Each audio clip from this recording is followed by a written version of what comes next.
Hello student, have a nice day. Today we take integration exercise 7.1. 7.1 में question A1 से हम 10 तक लिए हैं, है ना। तो क्वेश्चन 1 में तो एंटी डेरिवेटिव बोला है, लेकिन हम इंटीग्रेशन से ही पूरा बता रहे हैं, क्योंकि एंटी डेरिवेटिव मतलब कि उसका उल्टा। तो आप देख लीजिएगा एंटी डेरिवेटिव, हम सीधे इंटीग्रेशन। एंटी डेरिवेटिव का मतलब वैसे हम आपको बता दें, जैसे ये कैसे करते हैं। जैसे पहला क्वेश्चन है, इसको एंटी डेरिवेटिव से यदि साइन 2x को साइन 2x का इंटीग्रेशन निकालना है, तो ये किसका डिफ्रेंशिएशन होता है? कास का, है ना। तो ये यहाँ लेंगे कास 2x का डिफ्रेंशिएशन लेंगे, तो इसका डिफ्रेंशिएशन क्या आएगा? माइनस साइन 2x, है ना। फिर x का लेंगे इसमें, तो 2 आ जाएगा, तो ये आएगा -2 sine 2x D upon dx cos 2x। Okay, तो ये 2 इधर कर लीजिए, डिफ्रेंशिएशन जिधर लिए हैं, तो इसको हम लिख सकते हैं 1/2 D upon dx cos 2x sine 2x, है ना। हम इसका इंटीग्रेशन फाइंड कर रहे हैं किस तरह से? एंटी डेरिवेटिव हम लोग फाइंड कर रहे हैं। एंटी डेरिवेटिव का मतलब ये कि डिफ्रेंशिएशन लेके उसका उल्टा कर दीजिए, तो उसका इंटीग्रेशन हो जाता है। तो इसको हम ऐसे भी लिख सकते हैं D upon dx -1/2 cos 2x। ये तो साइन 2x का इंटीग्रेशन क्या हो जाएगा यहाँ? ये जैसे अब इसका निकालना था ना, तो साइन 2x dx का इंटीग्रेशन क्या हो जाएगा? ये हो जाएगा -1/2 cos 2x। इसी को बोलते हैं एंटी डेरिवेटिव ढंग से करना। तो इसमें जैसे एंटी डेरिवेटिव करते हैं, तो आप डिफ्रेंशिएशन किए हैं, तो आगे आप ये देख लीजिए कि जैसे साइन दिया है, तो साइन का डिफ्रेंशिएशन क्या होता है? कास होता है। तो कास ले लीजिए और फिर उसको डिफ्रेंशिएट कर दीजिए, और फिर जो भी डिफ्रेंशिएशन आए तो आपका ये आंसर जरूर आएगा। तो इसको हर इस साइड रखिए, बाकी को उधर ट्रांसफर कर दिए, तो बाकी जो नंबर इधर गया वही इसका इंटीग्रेशन हो जाएगा। ओके, तो हमने क्या किया कि साइन 2x का डिफ्रेंशिएशन ले लिए, क्या होता है? cos 2x। तो हम cos 2x का डिफ्रेंशिएशन किए, तो ये आया। अब हम इतना तो आ गया, हमें इसका इंटीग्रेशन निकालना है। तो मतलब ये कि इसको भर इधर रखिए, बाकी नंबर इधर ट्रांसफर कर दीजिए, वही साइन 2x का इंटीग्रेशन हो जाएगा। तो इसी को बोलते हैं एंटी डेरिवेटिव। तो हम बता दिए हैं, और ये अक्सर ट्रिग्नोमेट्री में देख लेते हैं, बाकी इसमें कोई बहुत ज़रूरी नहीं है, क्योंकि हम लोग इंटीग्रेशन पढ़ रहे हैं। लेकिन पता होना चाहिए कि एंटी डेरिवेटिव क्या है, तो वो इस तरह होता है। आप इसमें से किसी की भी वैल्यू यदि निकाल रहे हैं, तो इसका डिफ्रेंशिएशन आपको पता होना चाहिए, उसको ही यहाँ रखेंगे और फिर अपोजिट करेंगे, माने सेम इसी तरह से कि जो भी वैल्यू है वो यहाँ रहे। जैसे इसको लेंगे आप, तो इसके लिए आपको ज़रूरी है कि इसका डिफ्रेंशिएशन क्या होना चाहिए, उसको रखिए यहाँ और उसका फिर इंटीग्रेशन कर दीजिए। तो हम इंटीग्रेशन अब शुरू करते हैं यहाँ से। जैसे अब पहला है, पहले का हम क्या कर रहे हैं? इंटीग्रेशन। ये तो पता है, ये इंटीग्रेशन का साइन है, साइन 2x dx। इसको हम x के रिस्पेक्ट में क्या कर रहे हैं? इंटीग्रेट। तो साइन का क्या होता है? Minus cos x, minus cos 2x, है ना। तो कल आपको समझाए थे पिछले लेक्चर में कि यदि x के साथ कोई कोफिशिएंट है तो इंटीग्रेशन में नीचे आ जाता है अपॉन 2। तो इसका इंटीग्रेशन ये हो गया। अभी एंटी डेरिवेटिव में यही क्वेश्चन लिए थे, तो यही आंसर आया था। आप यहाँ ऐसा लिख भी सकते हैं, क्योंकि sine A X D X equal to -1/a cos A X, ये इसका फार्मूला है। तो कल आपको हम खुद ही इसको पूरी तरह से बताए थे। ये फिर दूसरा, ये पहले का इंटीग्रेशन हो गया। दूसरा है सेम इसी तरह cos 3x का हो जाएगा, cos 3x dx equal to, cos का होता है sin x, cos x का इंटीग्रेशन sin x, तो ये हो जाएगा sin 3x/3। सेम इसी तरह से cos ax dx equal to 1/a sin ax। तो ये हो गया। थर्ड नंबर ये दिया है e⁻3x dx, इसका करना है।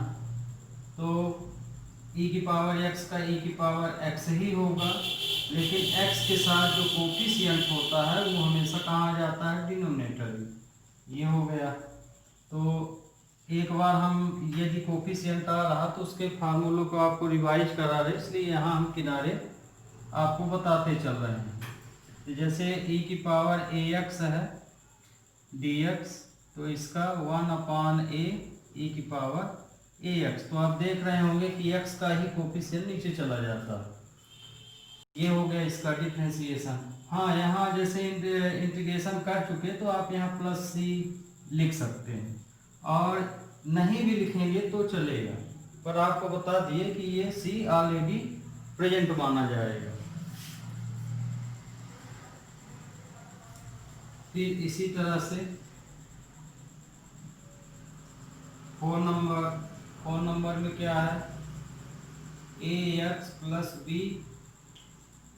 ये dx, इसका इंटीग्रेशन लेंगे तो देखिए होल स्क्वायर लगा है, और ये पूरा पॉलिनोमियल है। कल आपको बताए थे कि यदि पॉलिनोमियल है तो उसमें आपको यही फार्मूला लगेगा, x⁻n dx equal to xn+1/n+1, ये रहेगा। तो चूंकि इसमें कोई ट्रिग्नोमेट्री या एक्सपोनेंशियल लॉग तो है नहीं कहीं, मतलब ये पूरा पॉलिनोमियल ही है। पॉलिनोमियल आप जानते भी हैं, 9 से पढ़ रहे हैं, तो ये पूरा x के समान काम करेगा। तो ये हो जाएगा। बहुत बच्चे इसको t भी मान के किए होंगे, पर अभी t मानने की जरूरत नहीं है, सीधे भी कर सकते हैं। पूरा यदि x है तो ये हो जाएगा ax + b n+1, पावर 1 बढ़ जाएगी, तो 2 + 1 रख सकते हैं, है ना।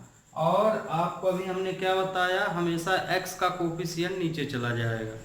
तो x का कोफिशिएंट यहाँ पे क्या है, a, तो आप इसको लिख सकते हैं 1/a, हम यहाँ अलग से लिख दीजिए। तो आपको समझ में आ गया होगा। यदि आप इसको t नहीं मान रहे हैं तो आप इस ढंग से इसको बड़ी आसानी से कर सकते हैं। सब क्वेश्चन में यही होगा, जितने भी पॉलिनोमियल हैं तो x का कोफिशिएंट नीचे चला जाएगा। तो ये होल स्क्वायर है। दूसरे ढंग से भी कर सकते हैं इसको, a + b का होल स्क्वायर का फार्मूला लगा के कर सकते हैं, आंसर वही आएगा। तो इसको हम लिख सकते हैं ax + b⁻3/3a, ये इसका आंसर हो गया। तो पॉलिनोमियल तो आप समझ में आ गया होगा। हाँ, ये देखिए, ये पूरा एक, अब जैसे ये वाला क्वेश्चन देखिए, इसमें होल स्क्वायर लगा था, इसलिए इसको हम पूरे को x माने, लेकिन इसको नहीं मानेंगे, ये तो पूरे अलग अलग है, इंडिपेंडेंट है। इसका अलग से, इसका अलग से, इसका अलग से होगा।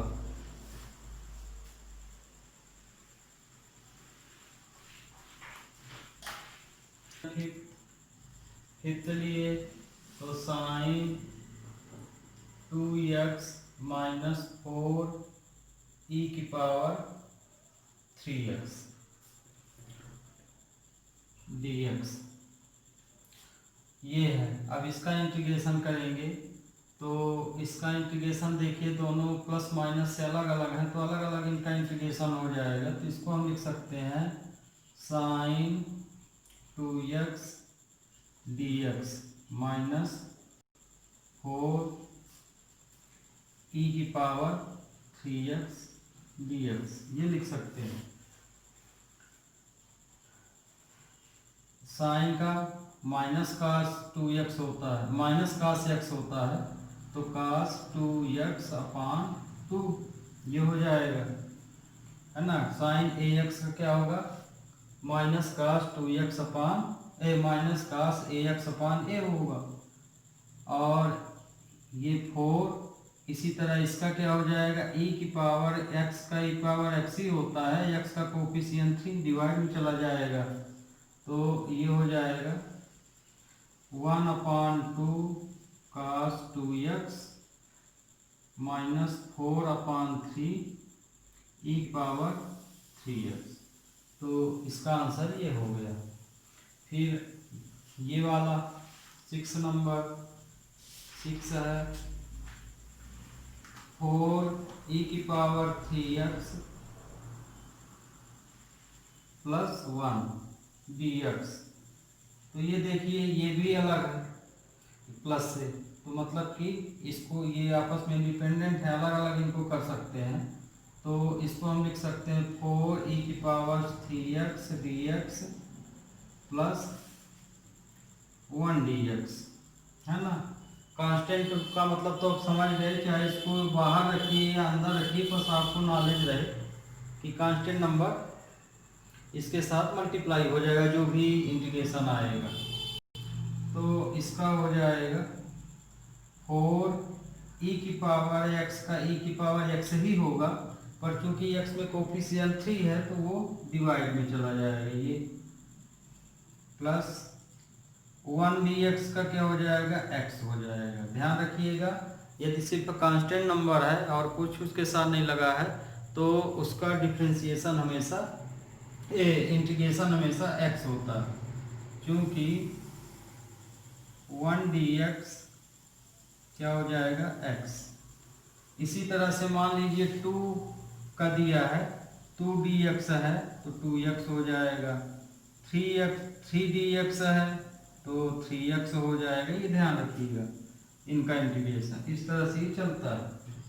और ये जरूरी ये नहीं है 1 dx ही लिए हैं, मतलब ये कि यदि इसी को आप जैसे ये है तो 2 को बाहर रखेंगे तो यही ना लिखेंगे, है ना। तो 1 dx का x आ जाएगा, 2 से फिर इंटू हो जाएगा तो 2x।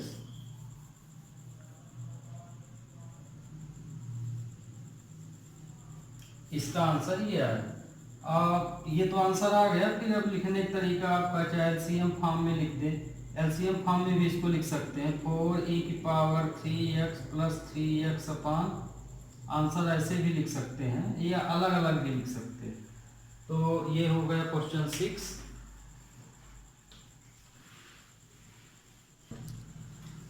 7 x स्क्वायर 1 माइनस 1 अपान x स्क्वायर दिया है dx। अब यहाँ देखिए ये क्वेश्चन छोटे छोटे जरूर हैं, ऑब्जेक्टिव टाइप के पूरे क्वेश्चन हैं, लेकिन बेस आपका यहीं से बनेगा। आप इसमें छोटी छोटी चीज़ें जाके फिर जब इंक्लूड हो जाती हैं क्वेश्चन से, तो यही चीज़ जो नहीं समझे रहा था उसको बड़ी कठिन लगती है। इसमें आपको एक प्रकार से टाइप बताया जा रहा है ना, एक और फार्मूला जो हैं उनको समझाया जा रहा है कि यदि कोई कोफिशिएंट लगा हुआ है जिसके रिस्पेक्ट में तब क्या करोगे, है ना। जिसके कोफिशिएंट जो लगा हुआ है जिसके रिस्पेक्ट में आप कर रहे हो तो कोफिशिएंट किस स्थिति में होता है ये भी समझाया गया है। फिर अलग अलग दे दिया, जैसे प्लस माइनस है, दो वेरिएबलों के बीच या दो फंक्शनों के बीच प्लस माइनस लगा है तो उसका इंटीग्रेशन कैसे होगा, सीधे सीधे हो रहा है। यदि हो पावर लग गई है, होल पावर लग गई है जैसे ये वाला था, तब उसमें क्या मानेंगे आप, वो पूरा x के समान काम करेगा, इसका मतलब यहाँ ये है। फिर यदि पावर होल पावर नहीं है इस तरह से, जैसे क्वेश्चन नंबर 8 है, तो माने प्लस से अलग अलग और प्लस से ये भी अलग अलग हुआ है पर पावर लगी हुई। तो यदि पावर के हिसाब से आप करेंगे तो वो x माना जाएगा। यदि इसको एक्सपेंडेड फॉर्म में लिख देंगे माने इस तरह से, तो ये भी इंडिपेंडेंट में चला जाएगा, तो इनका अलग अलग हो जाएगा। यहाँ ये समझाया गया। इसी तरह से ये जो क्वेश्चन लिए हैं, तो इसमें देखिए ये तो प्लस माइनस से अलग अलग है, पर ये इंटू से है, तो मतलब ये कि आगे इसको सिंप्लीफाई कीजिए, या तो प्लस फॉर्म में बनाइए या होल स्क्वायर फॉर्म में बनाइए, तब कीजिए। तो इसका हम इंटू कर सकते हैं, तो इसका आगे हम इसमें क्या करेंगे, इंटू करेंगे, तो ये आ जाएगा एक्स स्क्वायर 1/x² आ जाएगा dx।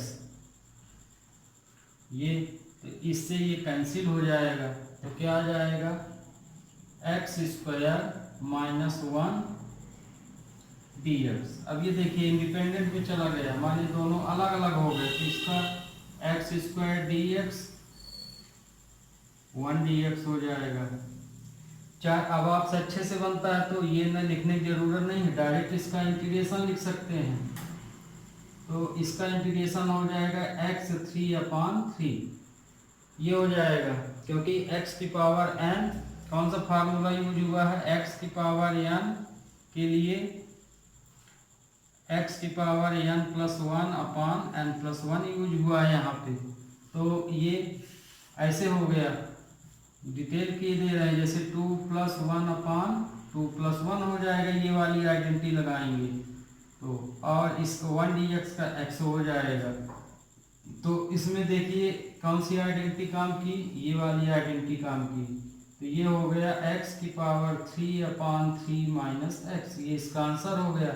चाहो तो एलसीएम फॉर्म में लिखो तो x की पावर 3 - 3x/3, उत्तर लिखने का तरीका अपना अपना होता है इंटीग्रेशन में। तो ये वाला हुआ क्वेश्चन नंबर 8। तो क्वेश्चन नंबर 8 में ये दिया है, 8 में ax² bx + c dx। तो चूंकि ये तो शुरू में तीनों अलग हैं, तो इनको तीनों का अलग अलग हो जाएगा, ax² + bx dx + bx dx + c1 dx, है ना। कांस्टेंट नंबर आगे लिखना चाहे तो लिख लें, यदि आपको धोखा हो रहा तो कांस्टेंट नंबर पूरे आगे लिख सकते हैं, नहीं हो रहा तो आप चाहे जहाँ लिखें इंटीग्रेशन के अंदर। तो ये देखिए ये x² है, तो एक पावर बढ़ जाती है, डिफ्रेंसिएशन में घटती है, तो x 3/3 हो जाएगा। फिर b x की पावर 1 है यहाँ, तो ये हो जाएगा x की पावर 2/2, और c 1 dx का x हो जाएगा। यहाँ भी कौन सी आइडेंटिटी यूज हुई है, ये वाली, x की पावर n+1, इसमें ये आइडेंटिटी यूज हुई, इसमें भी और इसमें भी, और इसमें तो 1 dx कांस्टेंट के लिए, तो इसका ये आंसर हो गया। फिर आंसर और लिखना है तो एलसीएम फॉर्म में लिखना चाहते हैं, तो 6 आया, तो ये हो जाएगा 2ax3, फिर 2 ये 3 आएगा, ये 2 ही आएगा, ये 3bx² 6cx/6 भी लिख सकते हैं, तो एलसीएम फॉर्म में ये आ जाएगा। तो उत्तर आपका ये भी सही है, ये भी सही है, चाहे इस तरह से लिखिए अथवा करके इस तरह से। अब इसमें अगला क्वेश्चन है 9 नंबर ये दिया है। हाँ, इंटीग्रेशन को हम ध्यान रखिएगा, जब आगे पढ़ाएंगे तो आई लिखा जाता है, ये भी ध्यान रखिएगा, आई = इसको बोलते हैं 2x² + e⁻x dx का ले लिए इंटीग्रेशन, ये अलग अलग है प्लस से, तो इनको अलग अलग लिख सकते हैं, 2x² dx + e⁻x x D x. तो 2x² माने x की पावर n वाला फार्मूला लगेगा, तो मतलब एक पावर बढ़ जाएगी और जितना बढ़ के आई है उतना ही डिनोमिनेटर में चली जाएगी। तो x3 और यही 3 डिनोमिनेटर में आ जाएगा। ये हो गया इसका इंटीग्रेशन, e की पावर x का e की पावर x ही रहेगा। तो आंसर आपका हो गया 2/3 x³ + e की पावर x। और सिंप्लीफाई आपकी मर्जी। फिर इसके बाद है 10 नंबर। तो ये देखिए 10 नंबर में ये √x - 1/√x का होल स्क्वायर dx है ना। ये पॉलिनोमियल है क्या? ये पॉलिनोमियल नहीं है, आप डेफिनेशन जानते होंगे है ना। हम पॉलिनोमियल का भी रूल जो बोल रहे थे, तो लेकिन ये पॉलिनोमियल आपका नहीं माना जाएगा। क्यों नहीं माना जाएगा? क्योंकि जो भी वैल्यू दी गई है उसकी पावर <1 है ना। 1 से कम यदि पावर हो जाती है वेरिएबल की तो वो पॉलिनोमियल नहीं माना जाता, इसलिए पॉलिनोमियल नहीं है। तो पॉलिनोमियल मान के मत चलिएगा इसको। तो इसको आगे a + b का होल स्क्वायर मान लें, लगे मान क्यों लें, फार्मूला ही लगाना। तो a + b का होल स्क्वायर लगाएंगे तो a² मतलब x का स्क्वायर, फिर प्लस b², b में है 1/√x का होल स्क्वायर हो जाएगा, माइनस है मतलब a - b का होल स्क्वायर यहाँ आइडेंटिटी है, तो -2a, a की जगह √x, b की जगह 1/√x। तो ये a + b का a - b का होल स्क्वायर की आइडेंटिटी यहाँ लगाए और इसी का हमको इंटीग्रेशन करना। तो ये तो x हो गया, रूट में रूट का मल्टीप्लाई x, इसका भी x हो गया, इसमें से तो ये कैंसिल हो गया तो आया -2 dx।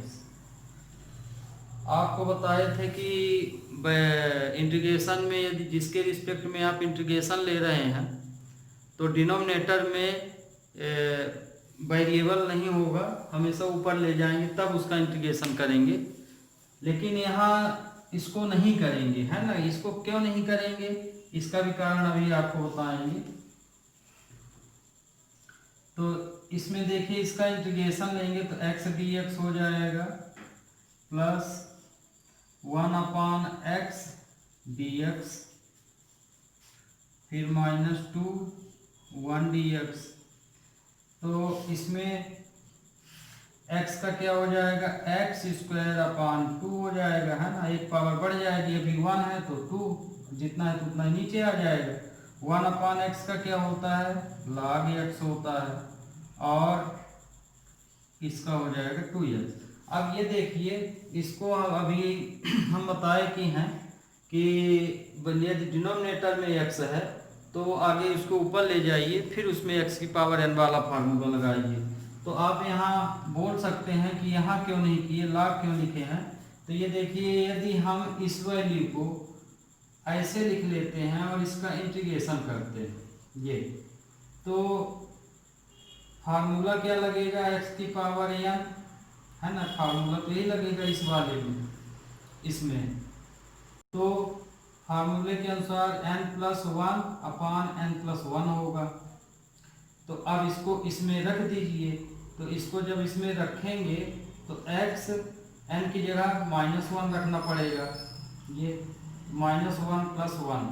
तो क्वेश्चन जो है नीचे डिनोमिनेटर में 0 आ जाता, पावर में 0 तो ठीक है वो 1 हो जाएगा, इसकी 1/0 हो जाएगा, तो क्वेश्चन नॉट डिफाइन हो जाएगा। तो इसीलिए यदि जिसके रिस्पेक्ट में आप इंटीग्रेशन ले रहे हैं यदि वो लीनियर फॉर्म में है तो उसका हमेशा इंटीग्रेशन लॉग हो जाएगा है ना। यदि 1 से पावर ज़्यादा है >1 तो हम फिर ऊपर उसको ले जाएंगे x को। तो कारण आपको हम समझा दिए कि यहाँ log x ही क्यों लिखे हैं, x की पावर -1 ले जाते तो क्या होगा, तो वो क्वेश्चन क्या हो जाता है, नॉट डिफाइन हो जाता है। तो इस तरह अब देखिए इसी एक्सरसाइज में 11 से 14 तक के क्वेश्चन। ये देखिए, ये भी ये पॉलिनोमियल है, ये नहीं है, ये पॉलिनोमियल है, ये भी नहीं है। तो ये पॉलिनोमियल किस फॉर्म में है? फ्रैक्शन फॉर्म में है।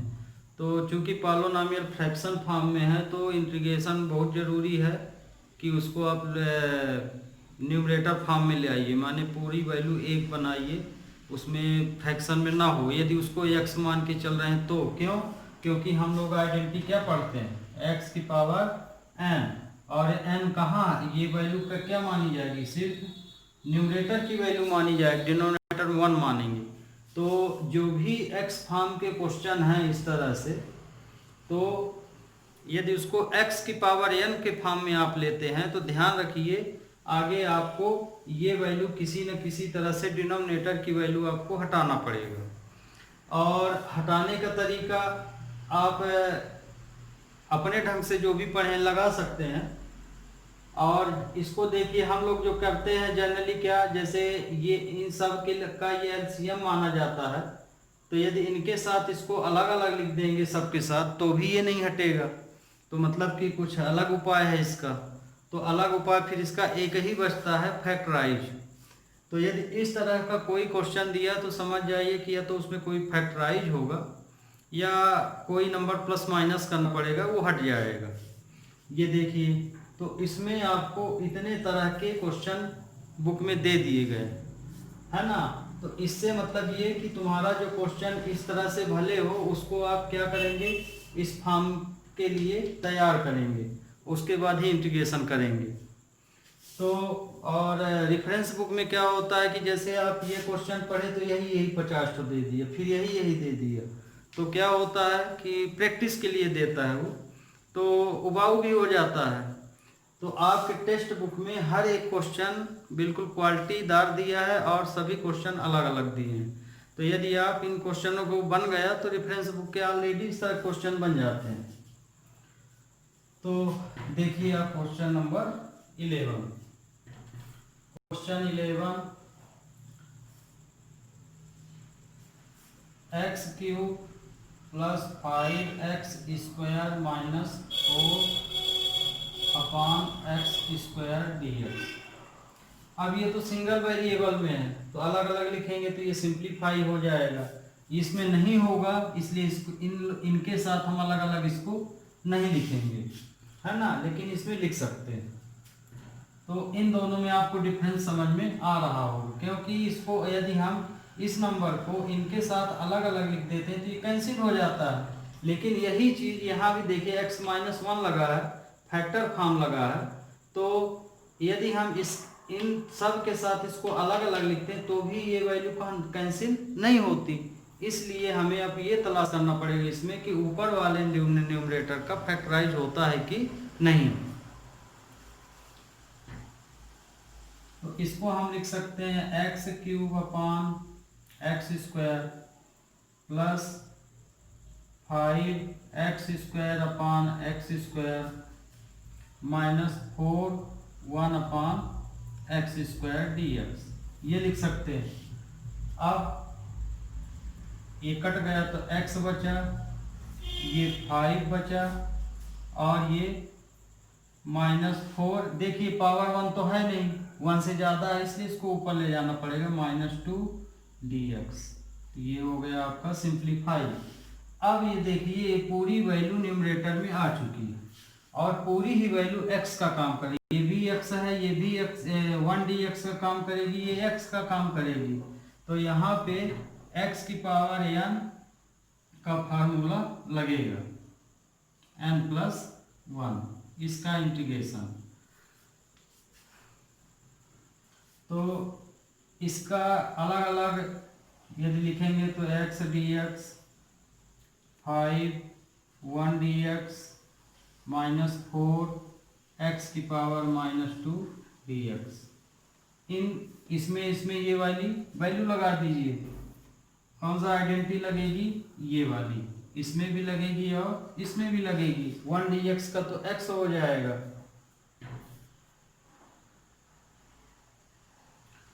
तो ये हो जाएगा x स्क्वायर अपॉन 2। क्योंकि x की पावर 1 है तो 1 रखेंगे यहाँ पे, तो 1 + 1 2, तो 2/2, फिर प्लस 5 1 dx का x हो जाएगा 4, इसमें x की पावर -2 है, देखिए x की पावर -2 + 1/-2 + 1 होगा, तो यहाँ आंसर क्या आएगा, x की पावर -1/-1 है ना। ये तो अब आपको समझ में आ गया होगा। x की पावर किसका किए हैं, -2 का हम इंटीग्रेशन किए हैं, तो ये आया है।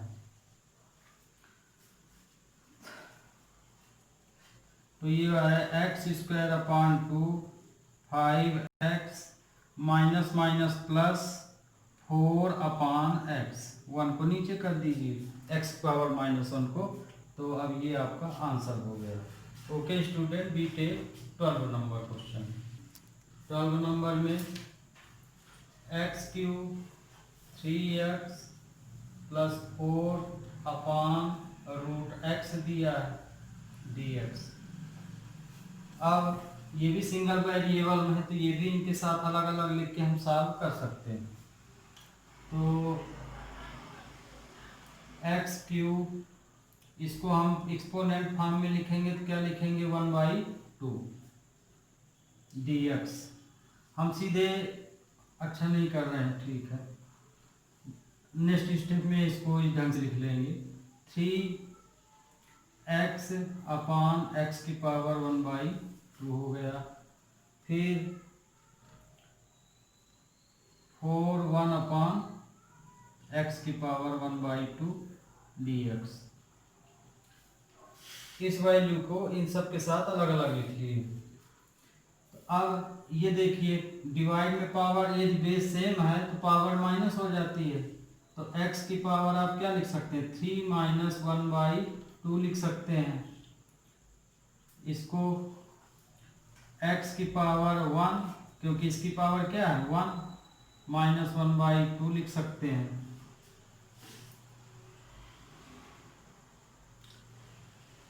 प्लस 4x की पावर -1/2 dx। ये अगली स्टेप हो गई। अब एक्सपोनेंट सॉल्व कर लीजिए आगे इसको, तो x की पावर 5/2 आया, और हम इसके साथ अब अलग अलग भी लिखे दे रहे हैं dx, फिर प्लस x की पावर इसमें 1/2 आएगा, है ना, वो ये सॉल्व करेंगे तो, और ये आया 4x की पावर -1/2 dx। इसका इंटीग्रेशन करेंगे तो x की पावर n + 1 मतलब 5/2 + 1, 5/2 + 1 है ना। आइडेंटिटी क्या लग रही है, x की पावर n dx = x की पावर n + 1/n + 1। तो जैसे अब इसका आप कल देख लीजिए, यहाँ पे 5/2 है, तो n के प्लेस पे क्या चला जाएगा, n के प्लेस पे ये वाली वैल्यू जो है ये यहाँ चली जाएगी, तो ये आएगा।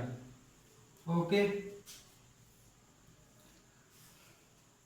इसी तरह इसमें भी 3x 1 + 2/1/1 + 2 + 1 हो जाएगा, फिर प्लस 4, इसका भी इंटीग्रेशन क्या हो जाएगा, x 1/2 + 1/-1/2 + 1। तो ये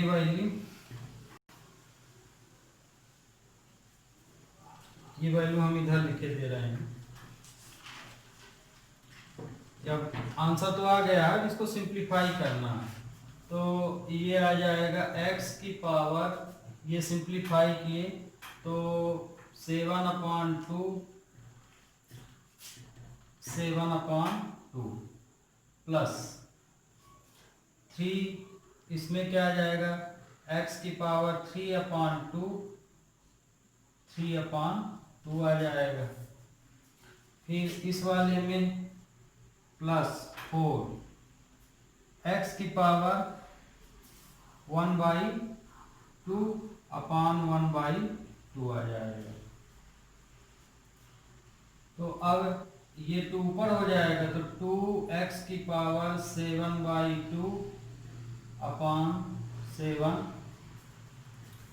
फिर ये ऊपर हो जाएगा तो ये हो जाएगा 6/3 x की पावर 3/2, फिर प्लस यहाँ हम x भूल गए थे, ये x की पावर 1/2 है यहाँ पे, ये ऊपर होगा तो इससे मल्टीप्लाई हो जाएगा तो 8x 1/2 हो जाएगा।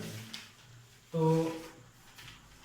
जो नंबर है उसको आप लिख भी सकते हैं, x की पावर 7/2, ये कट रहा तो काट दीजिए, 2x की पावर 3/2 और ये 8√x भी लिख सकते हैं या उसी तरह से। तो ये आपका आंसर हो गया। Okay,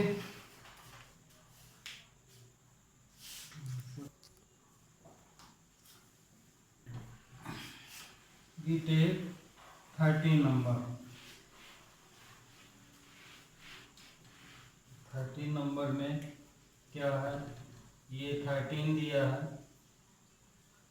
x³ minus x² plus x minus 1 अपान x माइनस 1।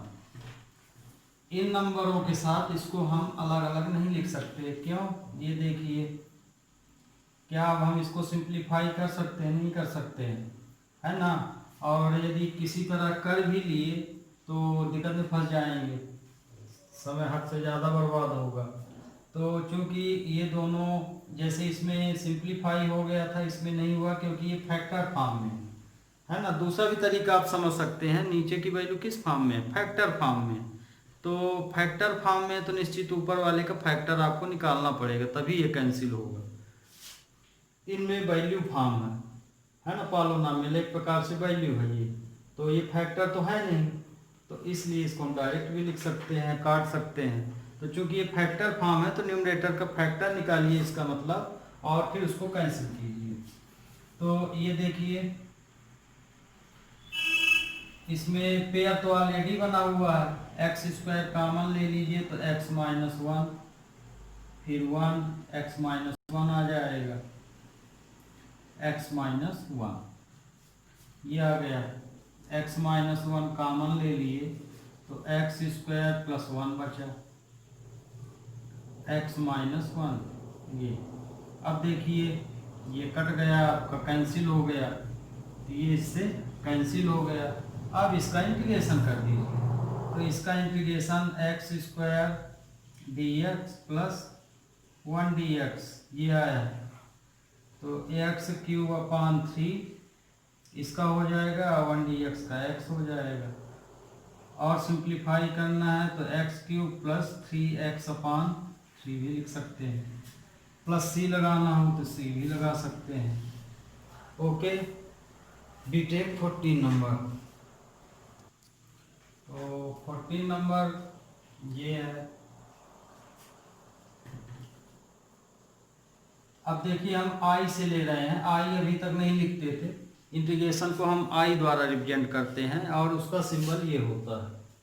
तो जैसे इसमें लिखे ले रहे हैं i 1 minus x root x dx, इसको हम अभी तक तो भी ये डिफरेंशिएट इंटीग्रेशन किए पर किसके रिस्पेक्ट में किए, x के रिस्पेक्ट, dx लगा है तो dx मतलब x के रिस्पेक्ट में, dy लिख दिए माने y के रिस्पेक्ट में। जैसे हम dy लिख दें तो इंटीग्रेशन किस फॉर्म में, किसके रिस्पेक्ट में होगा, y के। तो ध्यान रखिए यहाँ पे जो भी वैल्यू है उसी के रिस्पेक्ट में इंटीग्रेशन माना जाएगा। और यहाँ लिख भी सकते हैं integrate with respect to x, तो ये इनटू फॉर्म में है तो आगे इसका इसमें इनटू करना पड़ेगा, इसको अलग अलग अभी नहीं है क्योंकि ये भी इनटू फॉर्म में है। तो आगे इसका इनटू कर लीजिए इसमें, तो ये रूट x रूट x आ जाएगा dx। तो i इक्वल टू रूट है तो एक्सपोनेंशियल फॉर्म में आपको इंटीग्रेशन यदि कर रहे हैं तो, या रूट फॉर्म में है तो इसका मतलब ये कि उसको आगे एक्सपोनेंशियल फॉर्म में लाइए। तो ये एक्सपोनेंशियल फॉर्म हो गया।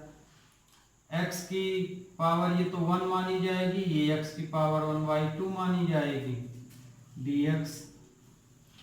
तो I इक्वल टू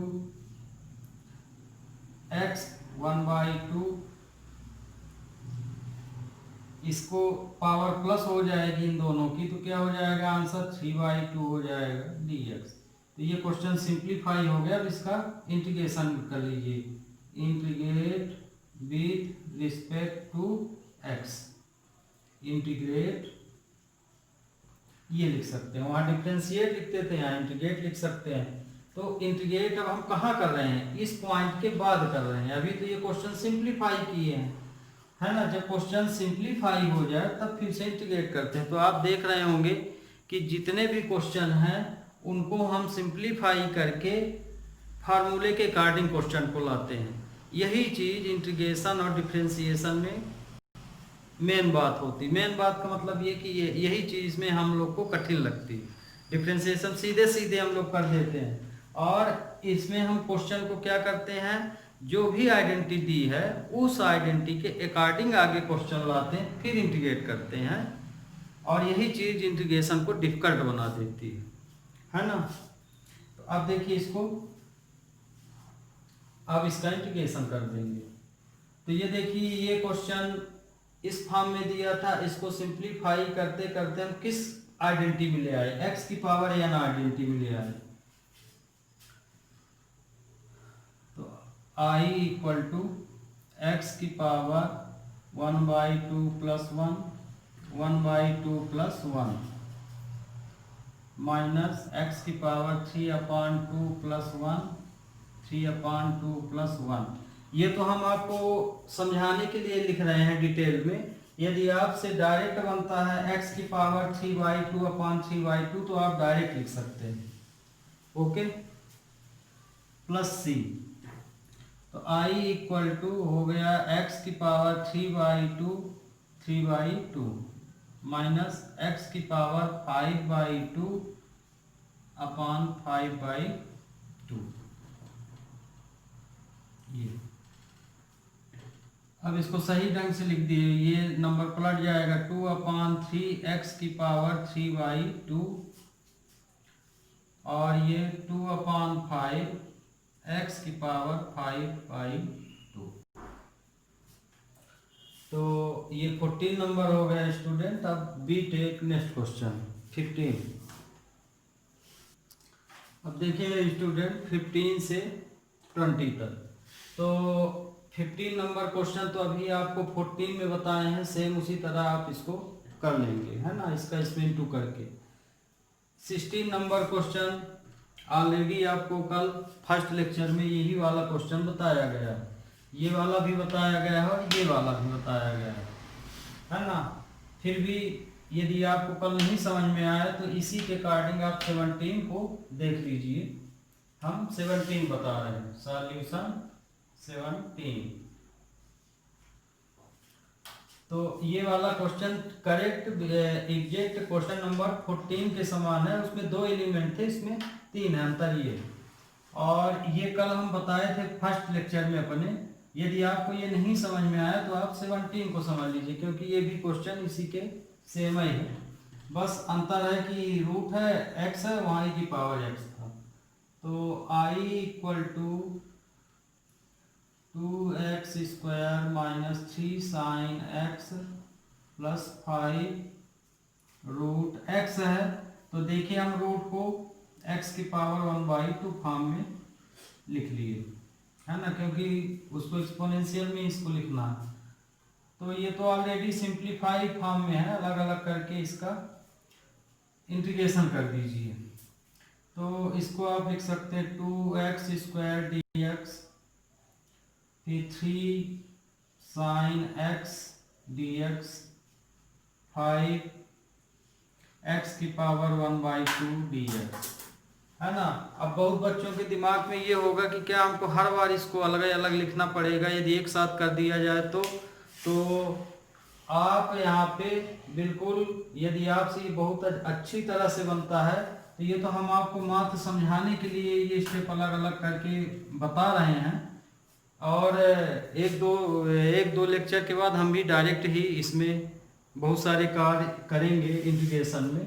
तो चूंकि हम अपना लेक्चर भी स्टार्ट किए हैं, इसलिए पूरी चीज़ हम आप लोग को डिटेल से बता रहे हैं। यदि आपसे नॉलेज है, ये जानते हैं, है ना, तो फिर कोई बात नहीं, डायरेक्ट आप इसका इंटीग्रेशन लिख सकते हैं, माने इसकी डायरेक्ट आंसर यहाँ लिख सकते हैं।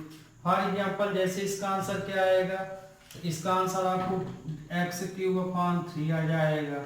इसका क्या आ जाएगा, प्लस डायरेक्ट लगा सकते हैं 3 cos x आ जाएगा। इसी तरह इसका क्या आ जाएगा, 5x⁻1/2 आ जाएगा। तो इस तरह से इनका इंटीग्रेशन आप डायरेक्ट भी कर सकते हैं। तो I = 2x⁻3/3 साइन का माइनस cos x होता है ना भाई। कोफिशिएंट कितना है, x का 1 है तो 1 नीचे नहीं लिखा जाएगा। 5x⁻1/2 + 1/1/2 + 1 ये आ जाएगा। हाँ सॉरी, इसमें हम 1/2 में 1/2 लिखे थे, 3/2 आएगा क्योंकि पावर बढ़ती है, हम माइनस कर दिए थे। तो I 2/3 x³ + 3 cos x, और ये हो जाएगा 10/3 x⁻3/2 है ना। इसका एलसीएम लेंगे तो 3/2 आएगा, फिर 2 ऊपर जाएगा तो 10/3। तो ये इसका आंसर हुआ। ओके, ये वाला तो हम बता दिए थे आपको। मान लीजिए फिर से जल्दी से बता दे रहे हैं। sec x + 10x dx। तो आगे तो ये इंटू फॉर्म में कर लीजिए, तो ये हो जाएगा sec² x + sec x 10x dx, है ना। अब देखिए ये आ गया इसमें, पर एक चीज ध्यान रखिए, जब ट्रिग्नोमेट्री का क्वेश्चन आए तो जो भी सिंप्लीफाई के बाद यहाँ वैल्यू आ रही है, तो आप ये देखिए कि किसका किसका इंटीग्रेशन हो रहा है। यदि इंटीग्रेशन हो रहा तब तो ठीक है, आप इंटीग्रेट कीजिए, नहीं हो रहा तो उसको और आगे सिंप्लीफाई कीजिए, और तब तक कीजिए जब तक कि आप आइडेंटिटी के अकॉर्डिंग ना जाए, जिसका मतलब इंटीग्रेशन हो ना रहा हो, हो रहा हो। तो ये जैसे sec² का भी होता है, sec² का 10x होता है, sec x 10x का भी होता है, यदि इंटू फॉर्म में है ये तो sec x 10x का 10, मतलब दोनों का इंटीग्रेशन होगा। तो इसको हम डायरेक्ट कर सकते हैं, sec x 10x dx। तो sec² x का क्या हो जाएगा, 10x, है ना। ध्यान रखिएगा, sec² x का इंटीग्रेशन 10x, और sec x 10x का इंटीग्रेशन sec x होता है, और एक कांस्टेंट c ले लीजिए, ये इसका आंसर हो गया। तो ये 17 हुआ। अब 19, I = sec² x cosec² x dx। अब ये देखिए, ये फ्रैक्शन फॉर्म में है ना। तो यहाँ पे ट्रिग्नोमेट्री फ्रैक्शन फॉर्म में है, लेकिन एक खास बात और आपको नजर आ रही होगी कि दोनों का इंटीग्रेशन भी होता है, पर यहाँ आप ऐसा नहीं कर सकते। क्यों? क्योंकि ये फ्रैक्शन फॉर्म में है। तो आप दिमाग में ये मत लाइएगा कि इसका आप sec² का 10 लिख दें, इसका काट लिख दें, है ना। ये फ्रैक्शन फॉर्म में है, तो आगे इसको सिंप्लीफाई करके सही बनाइए, और फिर इसमें जो भी आइडेंटिटी लगे तो लगाना है। तो I = इसको हम लिख सकते हैं 1/cos² x, है ना, sec को, और cosec को 1/, है ना, cosec को क्या लिख सकते हैं, 1/sin² x dx, ये लिख सकते हैं। फिर ये नंबर पलट जाएंगे तो क्या हो जाएंगे, sin² x cos² x dx हो जाएगा। तो तो ये क्या बनेगा, I equal to ten square X D X बनेगा। अब देखिए क्या टेन स्क्वायर एक्स का डिफ्रेंसिएशन है? नहीं है, कोई भी आइडेंटिटी नहीं है टेन स्क्वायर एक्स की इंटीग्रेशन हो जाता हो। तो मतलब इसको आपको अब सिंप्लीफाई कीजिए और इस तरह से कीजिए कि जिसका इंटीग्रेशन हो रहा हो ऐसी वैल्यू रखिए। तो हम टेन स्क्वायर के स्थान पे क्या लिख सकते हैं, हाँ टेन एक्स होता तो उसका इंटीग्रेशन होता है log sec एक्स या माइनस log cos एक्स लिख सकते हैं, लेकिन स्क्वायर लग गया है तो इसका इंटीग्रेशन नहीं होता। तो हम ये आइडेंटिटी तो आप जानते हैं sec square X minus one minus tan square X equal to one होता है। तो यहाँ पे हमें टेन स्क्वायर की वैल्यू चेंज करने की ज़रूरत है, तो हम इसको इधर ट्रांसफ़र कर सकते हैं। तो या कि टेन को हम ट्रांसफ़र कर लेते हैं इधर और वन को इधर ले आ लेते हैं। तो sec square X minus one tan square X. तो इन आइडेंटिटी जो आप 10th क्लास में 3 पढ़े हैं, sine square theta plus cos square theta equal to 1, इसी तरह कोसिक माइनस काट के लिए पढ़े हैं और सेक माइनस 10 के लिए। तो इन आइडेंटिटियों का यूज आपके दिमाग में होना चाहिए कि ये आया तो तुरंत बदल दिए। तो ध्यान रखिए आप जितना भी अब तक पढ़ चुके हैं 10th 11th में, तो वो पूरी नॉलेज यहाँ आपका काम आएगा आइडेंटिटी के मामले में। तो अब हम टेन स्क्वायर के स्थान पे क्या लिख सकते हैं, ये वाली वैल्यू लिख सकते हैं। तो आई इक्वल टू हो जाएगा sec square X minus one D X. अब देखिए आई की वैल्यू क्या है, सेक स्क्वायर एक्स अलग अलग लिख देते हैं, D x minus one D x. तो आई इक्वल टू क्या हो जाएगा, सेक स्क्वायर एक्स का क्या होता है, टेन एक्स होता है, अभी किए हैं पिछले भी क्वेश्चन में, और वन डी एक्स का एक्स होता है प्लस सी, है ना, प्लस सी तो समझ गए होंगे। इंटीग्रेशन जब हो जाता है तो प्लस सी एक कांस्टेंट ले लिया जाता है, और आपको पता है इंटीग्रेशन कभी भी जीरो नहीं होता है और डिफ्रेंसिएशन जीरो हो जाता है। यदि कोई कांस्टेंट नंबर आए उसका डिफ्रेंसिएशन कर दीजिए तो जीरो हो जाता है, लेकिन इंटीग्रेशन में ऐसा नहीं है, इंटीग्रेशन जीरो नहीं होता। इंटीग्रेशन माने बढ़ना होता है और डिफ्रेंसिएशन माने घटना, माने नीचे की ओर, इंटीग्रेशन माने बढ़ाव की ओर। तो ये हो गया आपका। अब हम क्वेश्चन नंबर 20 लेते हैं। तो क्वेश्चन नंबर 20 आपके इस एक्सरसाइज का लास्ट क्वेश्चन है। तो क्वेश्चन 20, 2 माइनस 3 साइन एक्स अपान cos square X D x. आगे इसको इन दोनों के साथ इसको अलग अलग लिख लेते हैं। 2 1 अपान कॉस स्क्वायर एक्स 2 अपान cos square X minus 3 sine x cos x. ये इन दोनों के साथ इसको अलग अलग लिख दिए। यहाँ पे तरीका अलग कर दिए, माने इसको हम ऐसे भी लिख सकते हैं तो ये भी कॉस स्क्वायर एक्स। तो यहाँ चूंकि आपको डायरेक्ट समझ में आएगा इसलिए अलग अलग कर दिए इनटू फॉर्म में। तो ये देखिए इसको हम लिख सकते हैं सेक स्क्वायर एक्स, है ना, ये 1 upon cos square X sec square X हो जाएगा। और ये क्या हो जाएगा, साइन बटे कॉस 10 हो जाएगा, और 1 अपान कॉस क्या हो जाएगा, सेक हो जाएगा। इसका इंटीग्रेशन हो जाएगा। तो इसका इंटीग्रेशन सेक स्क्वायर का 10x होता है dx और 3। अब ये 10x सेक x है या सेक x 10x कुछ भी आप मान लीजिए, एक ही चीज है, इंटू से जुड़ा है dx।